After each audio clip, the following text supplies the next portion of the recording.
And we're back with another episode of the Lakers Fast Break podcast. It's Gerald Glassford coming right back at you here from Lakers Fast Break. Pop Culture Cosmos, Inside Sports Fantasy Football, and Game Source. We truly appreciate everyone out there listening to all of our great shows. And if you can, please give us that 5-star review wherever you get your podcasts. Plus, if you can share, subscribe, follow, or do whatever it is that you can to support us right here at the Lakers Fast Break. Pop Culture Cosmos, Inside Sports Fantasy Football, Game Source. Of course, the great folks at LakersBall.com. Go ahead and check out everybody crying right now, literally, when the season started to turn around for us. Go ahead and hear their thoughts and read their thoughts today at LakersBall.com with Ox1947, who also needs a lot of help. And you can help him out if you're in the Southern California area by going ahead and transforming your lawn into something much more magical than it is today. Go ahead and check out Simblades, Simblades with the Y.com. Also, as well, the number one Lakers blogger that's out there, Laker Tom, he's feeling the pain just like LeBron is right now. So go ahead and check out what he's saying and doing and writing about at Lakerholics.com, along with our good friend Jamie Sweet with his 5 Things articles. He might even write a new article on the future of the Lakers this season.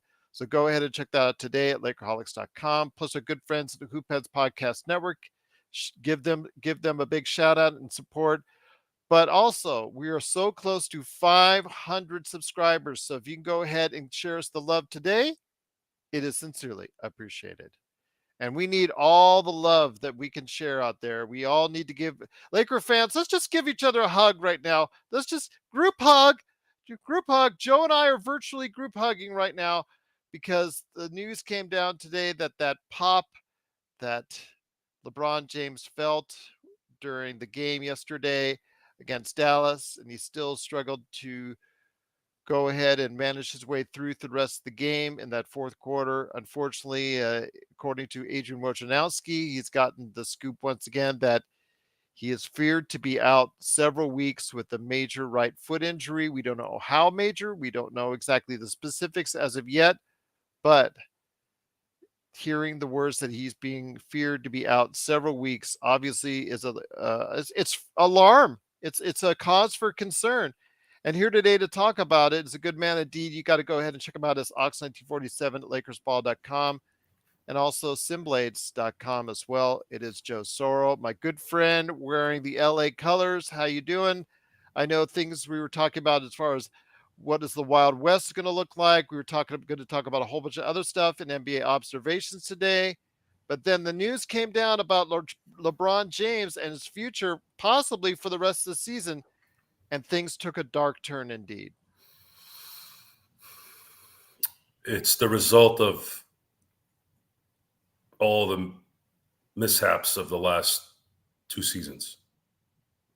LeBron James has averaged 36 minutes a game this season alone.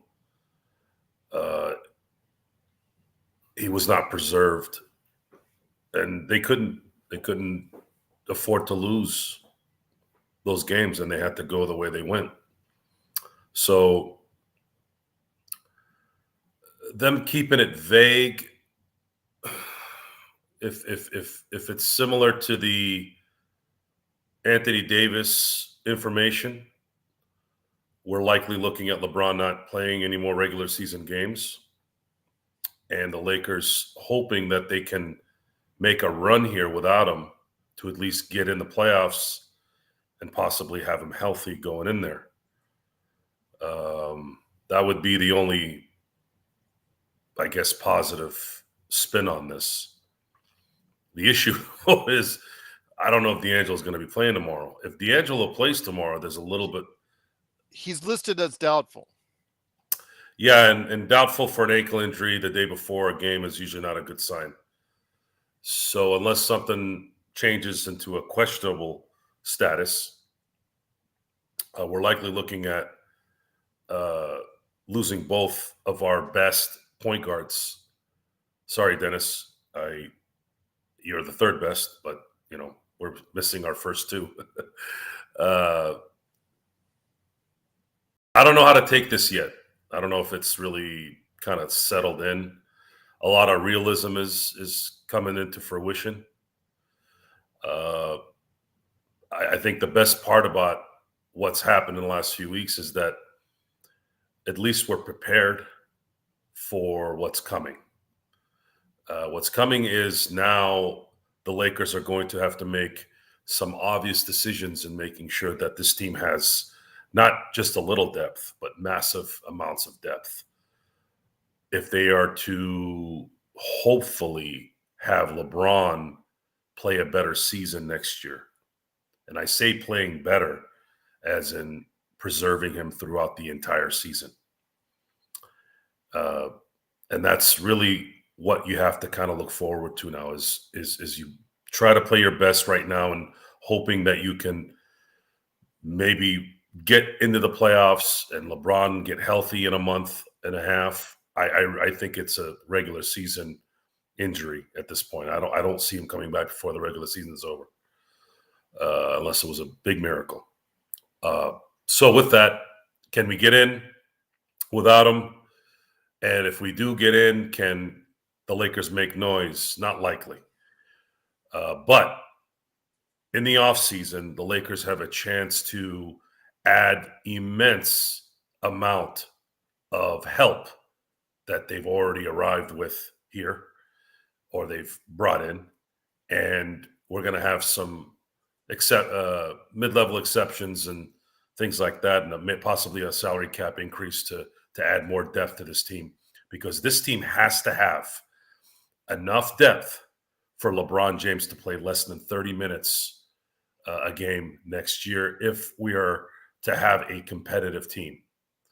The other part, of course, is always going to come down to Anthony Davis, but we're going to have to understand that's probably going to still be a 55 to 60 game player, which all the more means the Lakers need to have more depth.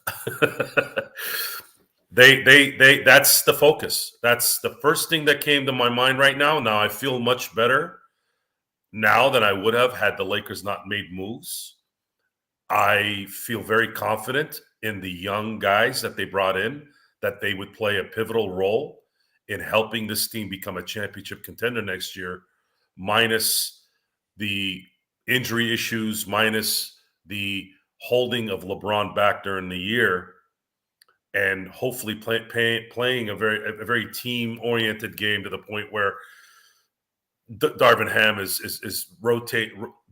rotations are viable throughout a 82-game season, because that's really all we have left now. That's all we have left. It's a wait and see situation here. Kind of bummed too. I just looked at the score. Orlando's beating New Orleans right now. I was looking forward to winning tomorrow and possibly tying them record-wise. That seems to be kind of on my mind. And my instincts usually go to certain things just because that's just kind of how my brain works. I haven't thought about playoffs. I haven't thought about championships, unfortunately. I say that on the show because I want to keep the stuff upbeat and positive. But the reality is every day I'm seeing stuff that this just won't let us compete for a title this year. And my title for this year somewhat happened with this trade deadline. And then if we happen to tie the Pelicans record-wise to end the year, to me, that ends up becoming a little bit of a win for us so that we can finally get past this Anthony Davis situation and trade, even though we still would win despite what would have happened in the draft. But it's one of those things where we get out of it unscathed. Once again, it's the Lakers Fast Break. We did hear the unfortunate news from ESPN's Adrian Wojnarowski that LeBron James has suffered a right foot injury and is now feared out of the lineup for several weeks. And we only have a few weeks to go left in the season, 21 games left. So it could be a season-ending injury for LeBron. If he does get back, it may be closer to the end of the season, according to what the reports are. We don't know the particulars on the specific injury per se as of yet, but obviously, as Joe said, the Lakers are right now keeping it close to the chest. And I understand with the changes and the trades that were made in the lineup, it does fit around LeBron better. But Joe, there is no LeBron right now. So when you have a team that was actually supposed to fit around another player, one specific player, and you don't have that specific player to fit around, now so much more is put on these new acquisitions to go ahead and get the job done. I'm not 100% convinced that they can do it. Uh, Youth has its advantages. You have young players that are motivated to get large sums of money before the end of the year. So I wouldn't say that there won't at least be all out effort. Vanderbilt on national television yesterday uh, upped his money That pretty he did. extensively. So we do have the advantage here in terms of guys that are wanting to enhance their value, and AD's playing the way AD plays when he's focused. They'll compete. They'll be competitive, especially after they get past this first 10 games of the second half of the season. We've already won 2 of those games. So if they end up, I don't know, 6-4 out of it, they might have a chance at finishing the last 10 games at 7-3 if their chemistry is on point, because the strength of schedule won't be as difficult. But I don't know. I don't know, not to be a cynic here, but we don't know what next injury might happen. Yeah. I just don't know anymore. Predicting has gotten to the point where it's futile. I don't want to predict anything anymore. I'm just going to go game by game at this point. Well, that's what I'm telling everybody in the chat. Like, it's like we don't know the specific injury, so we don't know the extent of it. We don't. They just said right foot injury, right? So no one's been able to clarify anything more than that. So how do we know if exactly with 2 weeks, 3 weeks, could be more? It could be a season ender. I'm leaning when you see the word weeks pop up on the Woj report on the Woj bomb. I have a feeling weeks is 3, 4, or 5 weeks, which would pretty much keep him out for the rest of the season. Mm-hmm. Yeah, weeks as in 4 weeks. Yeah. Last 20 games. It sounds exactly like AD's injury. He was out 20 games. The Lakers are going to bank on this team squeaking into the playoffs and hoping that LeBron heals up by then, which 20 years of basketball, another 4 years, actually, technically, if you count playoffs, you're not really. I don't know how much effectiveness that's going to create for the playoffs. They'd have to get extremely lucky in terms of who they play in the first round. Meaning, could it be a John Morant less Grizzlies team, or a Sacramento Kings team with not a lot of experience? A lot of ifs. I mean, this is the year of the ifs, and every if has gone south, except the trading deadline. And at this point, I'm going to watch the scoreboard like I have been, hope that the teams ahead of us continue to lose, and then see if D'Angelo Russell can move from doubtful to questionable before the game tomorrow. And then at that point, I feel like we might have a little bit of a chance to be competitive in that game. But if not, I see us not likely winning tomorrow if D'Angelo's not playing, and then we're going to have to wait and see what happens on the second half of the back-to-back. Once again, it's the Lakers fast break. We did hear the unfortunate news via Adrian Wojnarowski of ESPN that due to a right foot injury, LeBron James is going to be out several weeks. Again, we do not know the specifics of this right foot injury. So, I know that there's a whole bunch of speculation in our chat, the world's best chat room that's out there, the Lakers fast break, but we don't know the specifics yet. So I don't want to go into too much detail on what type of injury it is, since we don't exactly know. But here today to talk about it is a good man indeed. He is not snuffling it's not shoveling snow. Say that 10 times fast. Not shoveling snow on the Toronto freeway. It's a good man indeed. You got to go ahead and check him out today whenever he shows up for here. And also on Friday mornings at 7:30 a.m. Pacific, 10:30 p.m. Pacific, 10:30 a.m. Pacific. Man, I'm getting all screwed up today. LeBron's injury is really making me messed up. It is Sean Grice, the Magic Man. Great to have you here, my friend. You heard the bad news. It's obviously messing me up big time. We were going to talk about a great stuff, having you on, talking about the great victory of the team yesterday, coming back down from 27 points to win the game, starting off the game 0 of 18, but yet managing to squeak out a win. Everything was high and everything was great. But as I always say, my friend, for this team this year, just cannot stand prosperity. Yeah, Gerald, somebody needs to get that in like a stamp and stamp it on for this season. That's the statement for this season. It's the team that can't stand prosperity. And I'm not sure if they were releasing any nitrous oxide in the Costco you were in, but that was pretty funny. But I'm not going to be laughing when I have to shovel 10 more centimeters tonight before I go to bed. On top of the crummy news, what we heard, Gerald. Yeah, it's no need to speculate. I'm just hoping for the best worst scenario here.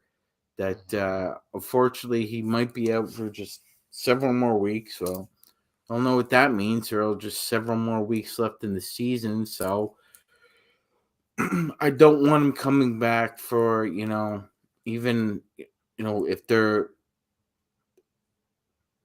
a remote chance at the 6th seed at best, and I don't think so. And now you're probably at best playing for a plan.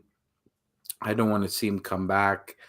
I'd rather just let let nature take its course here, and we come back strong with LeBron next season. We go on without him.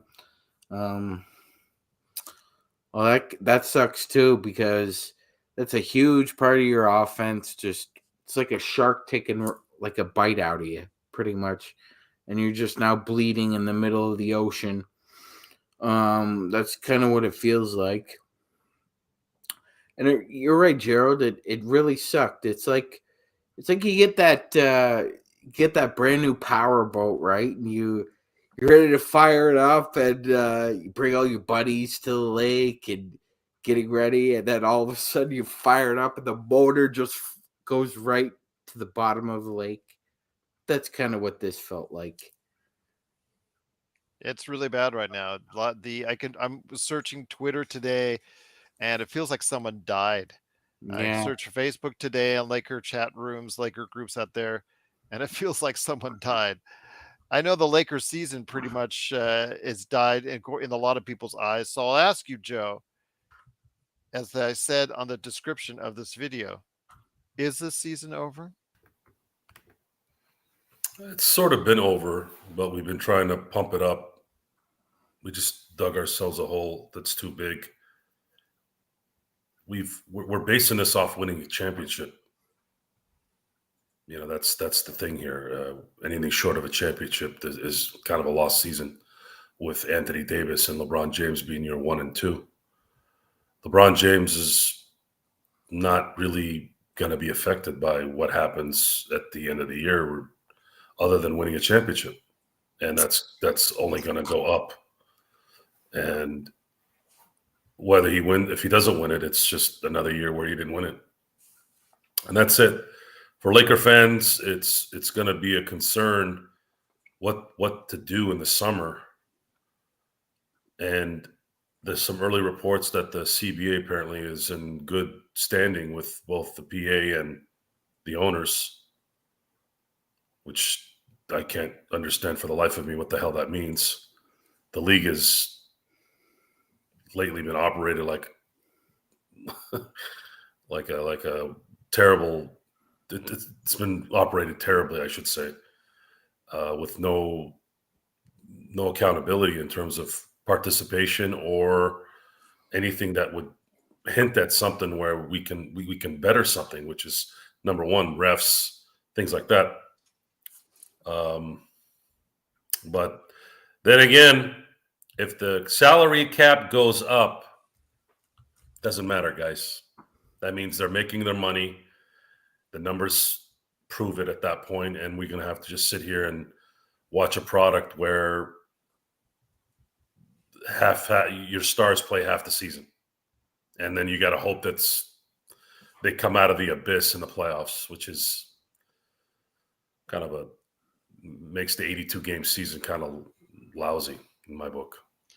And that's the thing we got to talk about is the fact that, again, these are the returns right now for what was once a championship roster. Now we have 2 players left from that championship roster there, Sean, and both of those players, as great as they might be at times, unfortunately get injured now quite a bit and have been getting injured quite a bit over the past now 3 seasons since the obviously world championship season for the Los Angeles Lakers. So is it time, because you have depleted assets, is it time to go ahead for Rob Pelinka, who actually showed out yesterday? Funny how it is. You have a great win, and finally he appears in public. Interesting that was. Yeah, when I noticed that. But your thoughts on if Rob Pelinka now needs to go back to the drawing board in the summer?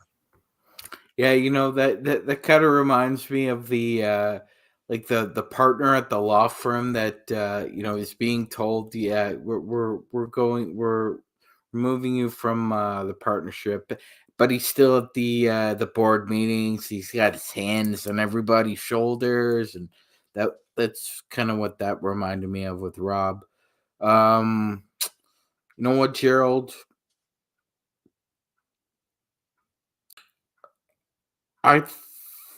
I've seen a different Anthony Davis this year from the start of the season. I know a lot of people point to, well, we got that 20-game spurt, and he came back strong a couple games here. His last 2 games, yes. Yeah. He came back for the injury, struggled, and then he came back strong in the past 2 games. His mid-range game was struggling from the start of the year. That's usually his bread and butter. That's how he has earned a paycheck, basically, with his athleticism and that mid-range. And it was just off this year at the start. He didn't have the same level of focus that he has had in the past. Honestly, I think there's too much made about the whole LeBron AD. I think at this point LeBron is looking at whatever Merc is available that he thinks he could play with that will help him win a ring. I don't think it's about friendships and getting AD's consent. AD didn't sign a no trade. He doesn't have a no trade, so it's not up to him. It's really not up to him to say whether or not he wants to be a Laker or not. It's completely irrelevant. They can do whatever they want. I would look to trade him, Gerald. I really would.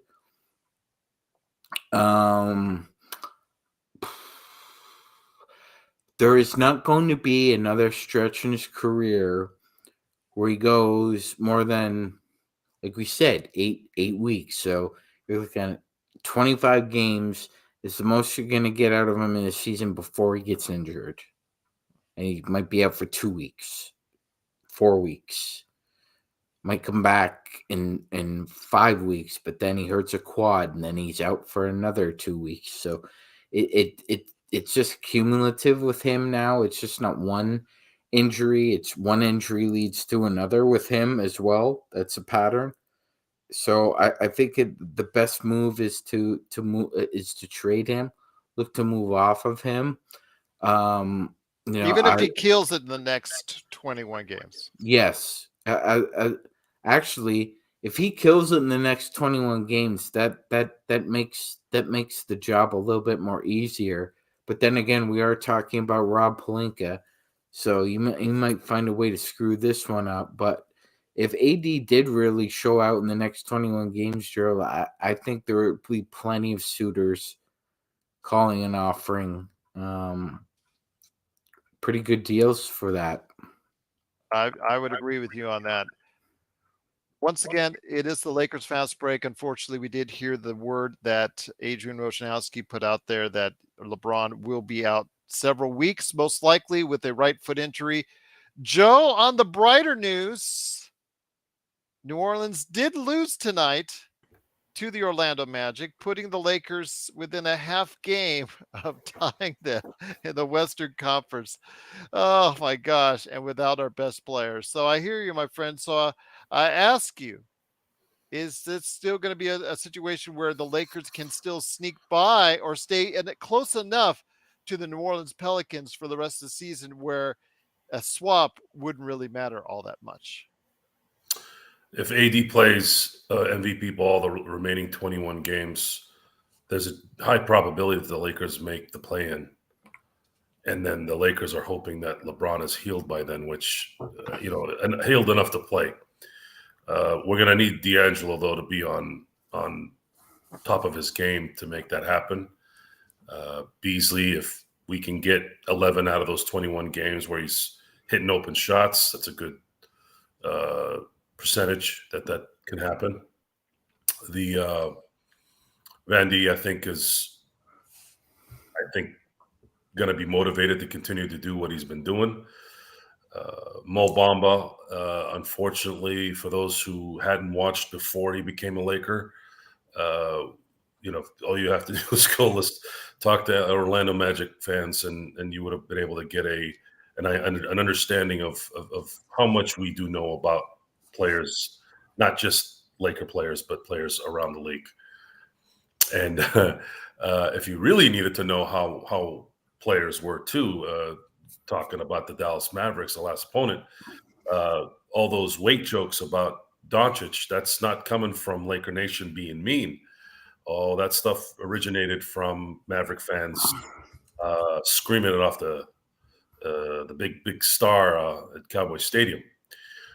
Yes, they know that Luka's got a problem, and Jason Kidd subliminally said something there as well after the game. Yes, he did. And yes, this he did. is, and again, if you have eyes and can interpret things normally, you can see that Luka Doncic is a whining, crying, lazy player with immense talent.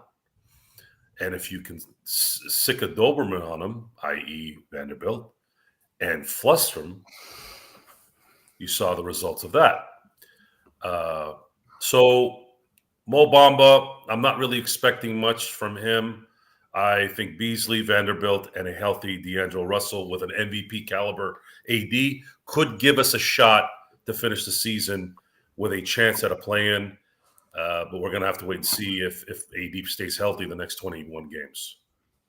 One name that's been out there that just got waived today is a Laker Tom favorite and standby he's used over the years many times. And believe me, I have heard it on this show and seen it on Twitter many times in Nerlens Noel. Your thoughts on the man that MagicMan and I both know for grabbing a hot dog in the press room at halftime. So, I would rather play 4-on-5 basketball than have Nerlens Noel in a Laker uniform. So Joe, like if all we needed was the teacup and the spoon, and if you saw Joe's eyes right there, that was Get Out. Yes, that was Get Out right there. He's falling down into the abyss as we speak. Yeah, like the abyss was closing in on Joe as soon as he heard those two words. I'm sorry, I just gotta say it out there. That name will not go away. I had forgotten he was in the league 2 months ago until trade stuff started. I don't want anything to do with Nerlens Noel. I don't want anything to do with anyone who turned down $70 million because he thought he was worth 140. Now, we have a player like Schroeder on the team that did that, but Schroeder has talent. New Orleans doesn't. Stay away from Nerlens Noel. We don't need Nerlens. We already have two stiff bigs. We don't need another one. And we really don't need a big in this league anyways, other than an Anthony Davis type that can do more than one thing. So it doesn't It just doesn't. It won't matter. It doesn't matter. Stop trying to get all these players that are coming out of the buyout market. We don't have enough time to give these guys minutes. Anyways, the team is set.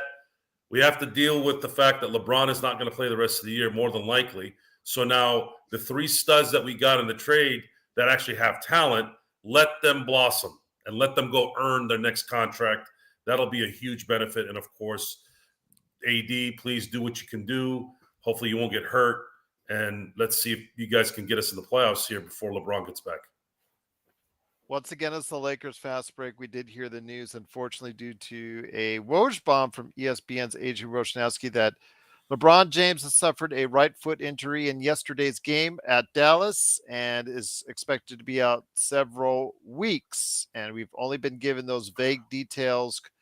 Hopefully we'll find more out. Hopefully we'll find out more specifics sooner rather than later. Sean, Nerlens Noel jokes aside, and again, as I told you, I feel like eating a hot dog now for some reason. Yes. Okay, there is a reason actually, but your thoughts though, I mean, is there anybody out there you think? I know Joe, I agree with Joe. I don't think there's enough minutes to spread around. Lonnie Walker, who has been pretty much in the doghouse, may get some extended minutes now. You're talking about maybe a little bit more of Troy Brown Jr., which I know doesn't excite anyone out there. A little bit more Rui Hashimura, which doesn't excite me out there. Mhm. Is there a player out there that can help? I know Will Barton's name still gets thrown out there, but we talked about him as far as, maybe his defense has come and gone, and even though his shot is still somewhat there. Your thoughts? Is there anything, if they actually picked up anyone right now to compensate for that, as far as off the waiver wire or off the buyout market, could they really actually help the Lakers at this point? Yeah, no, Gerald. I don't think there's a Moneyball ace out there that they'll pick up and somehow it'll have a synergistic effect and propel these guys to an upper level that AD and 7-8 role players could be. He's that doesn't exist. I think we better just go with who we have for now. No, at this point, like honestly, Gerald, like let's be honest though. Do you really want to see Lonnie Walker get those minutes? Because we did draft Max Christie. Like, no offense to Lonnie Walker, he's going to get another contract in the summer. I'd rather see Max Christie at this point because, it's kind of a nut up or shut up situation for him, so to speak, because now is an opportunity for him to maybe play above his head or finally play to his potential and try and make Darvin Ham's decision tougher in the summer. I'm thinking about whether or not he wants him to be in the rotation or not. I think we know what happened with Lonnie Walker. Like you said, Gerald, at some point in time throughout that week or really the deadline, Pelinka should have figured out a way to just exit the contract, but he didn't. So he's there, but I'd rather see somebody like Max Christie get the minutes. I would agree with you on that because, again, we found out more and more as Lonnie Walker, is playing exactly where the issues lie with him and why he can't stay consistently in the rotation.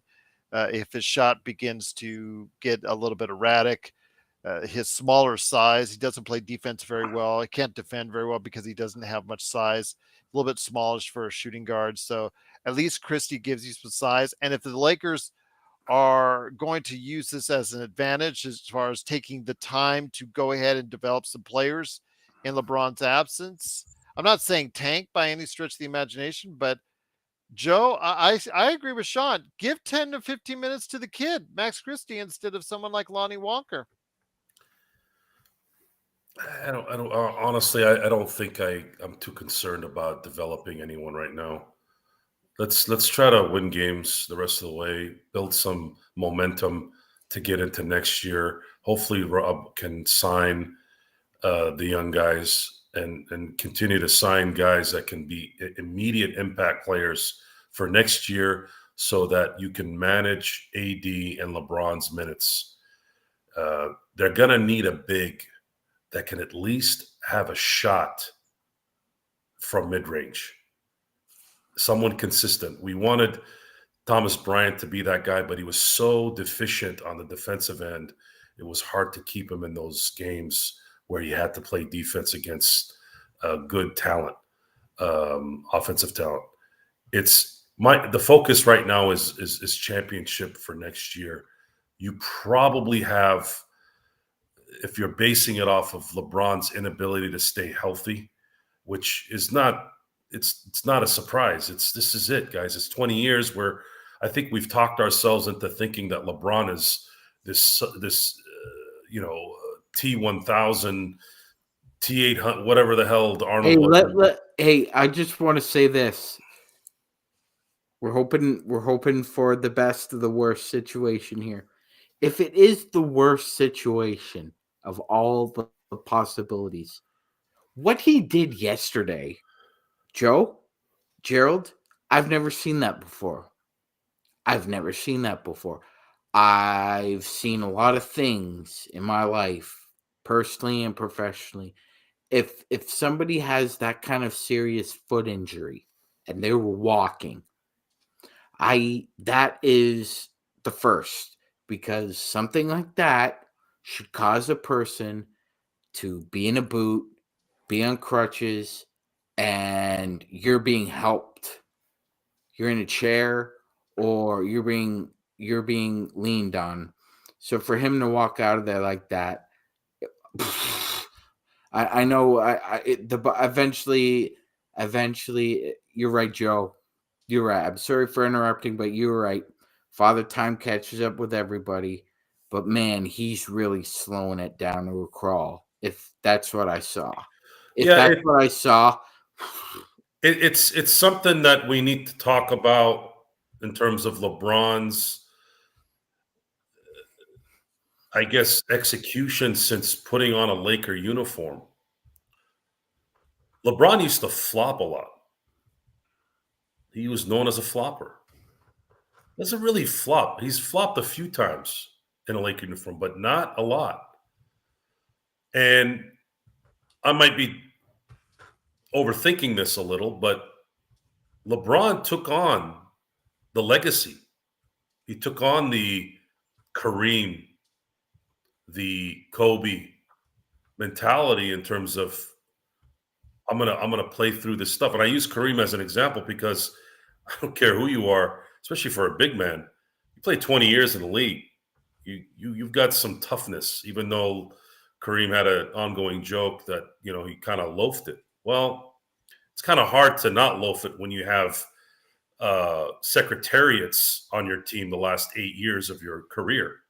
I mean, James Worthy, and this is coming from Dennis Rodman, of all people. He hated guarding James Worthy. He goes, every time I was about to make a commitment to something, James was already gone. So to say that Kareem loafed it, it might have just been the fact that he had thoroughbreds on top of thoroughbred running. He just couldn't keep up with those guys. So LeBron, despite some of his commentary in the last few years, that usually wasn't really too much on the basketball side. His basketball stuff, he's earned it. He earned it, and he changed a little. He did. He toughened up a little bit. And yesterday's game should have been evidence that LeBron played better, injured. Almost looked like Ben Roethlisberger yesterday. He got hurt and he played better because the focus was there. Some guys can do that. Some guys play better when they're hurt. Look at Patrick Mahomes. Patrick Mahomes played on one leg for 2.5 games. So greatness. What do you call greatness? Well, yes, numbers are nice. Championships are nice.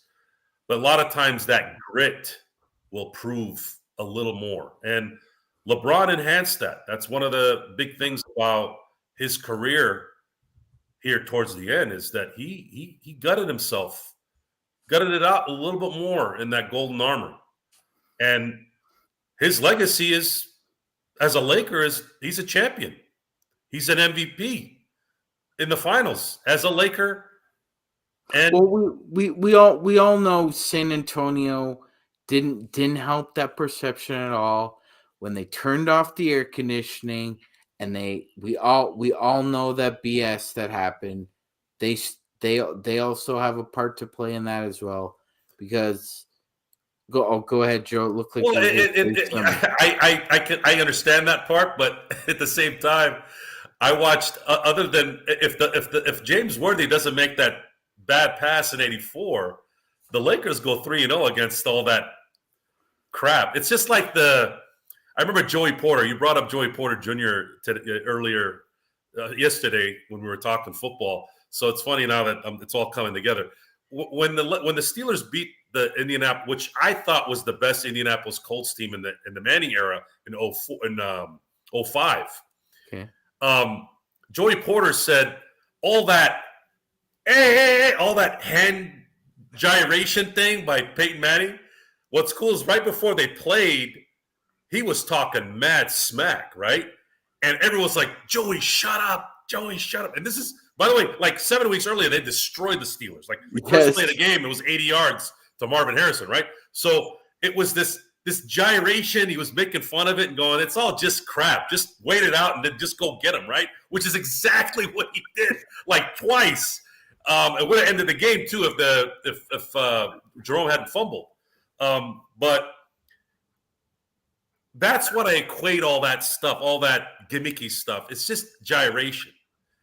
The reason why LeBron cramped out in that series was 4 years of going to the finals, guys, and then of course Dwayne Wade was shot. LeBron should have still probably won that year because he's the greatest player, right? I mean, if you're looking at it from that perspective, he's the greatest player. They should have found a way to win it, but they didn't. And turning off the air conditioner or doing this or doing that, at the end of the day, guys, no one remembers that stuff. All they remember is the wins. And at this point, I know it sounds like this is kind of like an epilogue of LeBron's career, but I think it's getting there, guys. And I think we've talked ourselves into thinking that he's not human and that he's going to play forever. Just last week you were talking about him playing another 3 years. Another 3 years, yeah. Now, the only way he plays another 3 years is they have to have depth. They have to have enough depth on this team, and the Lakers are going to have to pay a lot of money for that depth to preserve him and have a shot at using him when it matters. And that means he cannot play more than 29 minutes a game the rest of his career. That's just the bottom line. There's no other way. Can't play 36 minutes a game anymore. Can't. Just can't. And I don't know if that's possible with AD being injury prone. If AD wasn't injury prone, if AD played 75 games a year, you could get away with it. You could get away with not playing LeBron a lot. But it's just not. There's too many issues with health on this team. So Sean is firmly in favor of seeking a trade for Anthony Davis, regardless of how well or not so well. Although I have a feeling if he stays healthy, he's going to probably get some good numbers for the rest of the season. It's a pretty safe bet if he's healthy. Your thoughts, Joe? Is it time to start looking in the direction of trading AD to get some assets back to build that depth in which you speak? If you do, you've pretty much conceded that you're not going to be competing for a title anymore in the LeBron era. You can't get enough back for the AD trade to make them a championship contender. You'd have to get a disgruntled star to trade AD for. Who's a disgruntled star out there that possesses his skill set? There's been talk that as much issue as what's going on in Dallas right now is I knew you were going to say Luka. Yeah. No, I wasn't. Oh, you're going to say Kyrie, of course. Yeah, for AD, that would be the only one lurking there. Well, Kyrie was a given, Ky- but I was thinking the- maybe Luka on top of the it. Kyrie ship officially ended in my book. Officially sailed. Well, I hope you're right, but we're not going to hear the end of that one either. I desperately hope that Rob does not go that route, and I don't think he will. I think I he hope learned his not. lesson. You cannot trade 3 guys for 1 guy again, especially a guy that only averages 55 games a year on a team that already has that issue. You cannot do that. You need to evaluate Beasley, Vanderbilt, and D'Angelo Russell. If I was Rob Pelinka, I would call all 3 of them in. And I would say, guys, LeBron's out likely the rest of the year. I want you guys to ball out and make me pay you guys the money you want. You pay if those guys come out at the end of the year playing well and they want their money, get them, pay them, and let's go next year with some freaking ammo. And then hopefully this summer, Rob can do a couple of things, get a couple.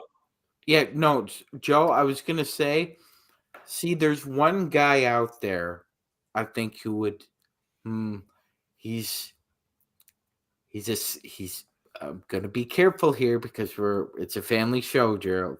Yes, it is. He is a star blanker, and that's Patrick Riley. I could see Pat Riley saying, yeah, I'll take AD. If you're Rob, you say, okay, we get Bam. Bam for AD. I still think the star attraction that she should bring in, if he's available in free agency, which he very well might be, is Bob Myers from Golden State.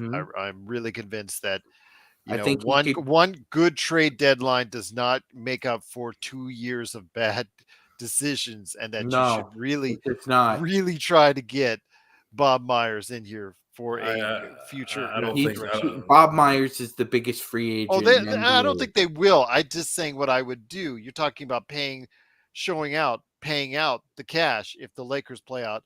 If Bob Myers becomes available, he is infinitely better than what we have in Rob Pelinka. Yeah, I don't see that. Lakers don't usually do that kind of hire, anyways. Oh, I know. I know. The smart hire isn't always a good hire. As far as Miami was one of the destinations for AD because that seemed. And there's no nepotism there, so no. There's instantly strike off because he didn't do anything with the Lakers. There's not really. I wasn't expecting Rob to make the trade that he made before the deadline as well as he did. We're going to have to hope something comes up here that makes sense in the summer. I don't know what that is. We're going to have to wait and see. I just don't think they're going to trade AD either. There's just not enough talent there to cover AD's talent, even when he's playing or not playing. It's a tough one. It's a tough one. You get Bam and Tyler Hero and Duncan Robinson, and 2 first-round picks. Okay, you essentially just traded the 2020 half of the 2020 team title contender team. I don't think the Lakers would get roped into one of those deals. It would be a straight up deal there. I don't think the Lakers would do that personally. Plus, you're trading one clutch client for another. AD goes out of the bosom of the Lakers. Bam comes in. It fits. It's a natural fit. Plus, he's younger. He's a better facilitator. I would say at this point, their defense is neck and neck. I would make that trade.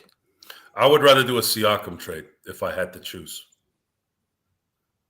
Siakam trade. Hey, I like that one too. So yeah, sending AD to Toronto is probably not going to be what he'd want, but at least you'd have someone that could definitely play with LeBron. That's a player that would fit LeBron's offense very, very, very effectively. I don't see a trade for AD happening anyways. I think what's going to need to happen here is we're going to need to see if Rob can stack the team with massive depth. Depth is the only thing that's going to give this team a chance for 2024. We're still going to probably see AD play 58 games. LeBron will play 60 games. But the difference will be, hopefully, they have enough young studs that can cover their back and still win games without them playing. That's the only way I see this playing out. So Gerald, you can't really evaluate a roster player and the synergy he has with 4 other guys on the court based on 4 games, right? So It's right. not a good evaluation yet. It's You need not. a little bit more sample It's size than not. that.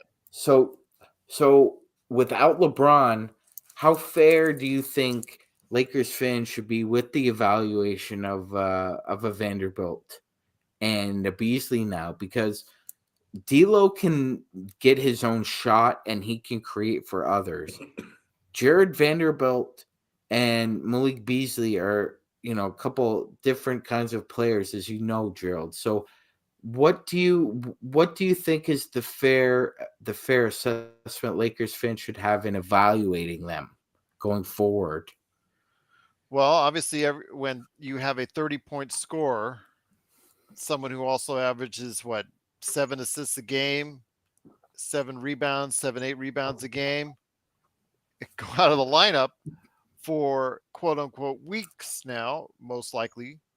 You're talking about making up all those stats, and not just stats. You're talking about making up all the things that LeBron brings to your team, and you're asking Beasley. You're asking a lot more Beasley. Beasley's going to put up more shots, put up more threes. That's great for him. You don't have to ask him twice.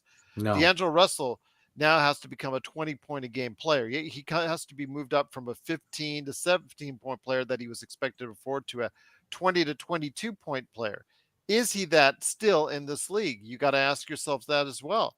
And then Jared Vanderbilt is not an offensive player. He's best as far as getting on the extra rebounds, the hustle points, and giving what he can on the defensive end. But if you start depending on him for offense, that's when you get into some issues right there. So again, the outlook is not promising, but this team was meant, all these additions were meant to go ahead and complement one player. Yes. And that player is now gone. So we have all these complementary pieces that was meant to fit this one giant puzzle, but the big piece is missing. So you're hoping that the other pieces can fill up the slack in order to do it. I'm not so sure that they can, but obviously we're going to get a big test tomorrow. If D'Lo is healthy enough, if not, at least by Oklahoma City, we can see maybe if that this team can will itself to a play-in spot. I think that if people need to go ahead the 4 through 6 seeds, I think that conversation, Joe, needs to go. I think there's still a chance that this team can sneak in with a 9th or 10th seed at this point in time. I think that's what. Yeah. That there's a chance if the AD would have to play MVP AD like he did against Dallas. Yeah. Without getting hurt. Yep. And the young guys they have motivation to play hard because they have something to play for beyond winning. Yep. The whole the focus as a team is let's try to get this team in there for LeBron to be healthy to play. They'll look at it as LeBron takes 20 games off and is fresh for the playoffs. That's how they're looking at it. Okay. For me, sure, I can look at it that way too. But the only thing that sticks in my mind right now is I want to tie the Pelicans record-wise. I just think that would be hilarious. I just think it would be hilarious. I think I'd get a kick out of it. You and I both, my friend. I want to see the Pelicans switch that draft pick with the same record. I know they won't, but I just want to see it. Well, that's the only thing they can. The swap rights are for this year only. Yeah. Just wait till the memes that come up. I just want to see them go, all right, we'll take the 18 instead of the 19. Whatever it ends up being. I don't know. I'm goofy like that, I guess, but a little bit of me. You know what it should be? It should be like remember that scene from Beetlejuice where he's trying to get seen sooner. So he's beside the shrunken head voodoo priest, and they switch the numbers. That's what I'm gonna send to the Pelicans. You thought Looks like I'm next. Yeah. Good thing too.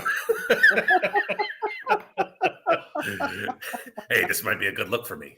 We're still trying to keep you cheered up out there. I know it's been some tough times right now. Today's been a very tough day, but we're still trying to cheer you up. Once again, it's Joe Soro from LakersBall.com and Simblades with a Y.com. Go ahead and check them out today at LakersBall.com. It's Ox1947. And of course, the Magic Man, Sean Grice, the guy who is just cannot get out of Toronto traffic because he has to shovel snow all the way back home. 10 centimeters were you talking? Yes. Oh my gosh. Will you make it in time for Magic Man in the morning this Friday at 7:30 a.m. Pacific time? Yes, I will, because the weather is supposed to be absolutely gorgeous, and I've got no plans other than Magic Man in the morning. Well, by then, we'll get a clearer idea of exactly what's gone on with the Lakers. That already will have done the back-to-back by that time at Memphis and OKC, which starts tomorrow night. Go ahead and check it out, 4:30 p.m. Pacific and 7:30 p.m. Eastern, right there for you at TNT. We'll be on live for that game, playback.tv/Lakers Fast Break. We'll go ahead and see firsthand what the Lakers will do now that they're out without LeBron for what could be weeks, possibly the rest of the season. So we'll see what goes from there. Then, of course, after the game, it is the best Lakers post game that's around. We'll go ahead and give you all the analysis, the details, our opinions, and of course, the best Lakers chat room that's out there. That's right here at the Lakers Fast Break. But guys, before we end on out, as Sovereign always likes for me to say, want to go ahead and hear your final thoughts. Magic Man, you're up first. Your final thoughts for now until we see the actual product we've got on the court in Memphis tomorrow. You know what, Gerald? This is the time where, you put all your chips in the middle and you just give it your all you got. Every single person, everything you got. If you could score a little bit more, please score a little bit more. If you can hunt down those offensive rebounds a little bit more, do it a little bit more. Just whatever you got, just a little bit more. Because without LeBron, we're going to need everybody's a little bit more just to stay in these games. Better not go 0 for 18 from 3 again. Start off a game. And down 27 points again. No, that won't equal a win tomorrow night. No, didn't think so. Didn't think so indeed. Joe, any last thoughts on what we're going to look like going forward before we head on out, my friend? I'll probably know more. I'm done making predictions, even though I really never really did. I just giving you the maybes, but I want to see who's available tomorrow, mainly D'Angelo Russell. If D'Angelo Russell's healthy to play tomorrow, I feel a little bit better about competing tomorrow. If he's not there, Beasley's going to have to do what Klay Thompson did the other night to keep him in the game. And AD, I think, is focused enough to probably do his thing. But I don't know where else to go. Because they don't have Steven Adams. And Steven Adams, I don't think he'll be there back in the lineup, but he's been a big loss for them. They've been struggling as of late. They did win in Philadelphia, but Memphis has been struggling just before the All-Star break because they didn't have Steven Adams. So you never know. Could be a good game tomorrow in hand. It would be nice, honestly, if they could sneak out a win tomorrow, and I know we'll be happy. We're tied in the loss column with the Pelicans. I want to tie them tomorrow. That'd be nice. It would be nice. Absolutely. We would just be laughing. We would actually have almost as good a time as we did yesterday, I think. It would probably be the way I'd say it because, the fact that the Lakers would still hopefully be competing against a top team in the Western Conference tomorrow in Memphis. So we're looking forward to seeing if the Lakers can do just that.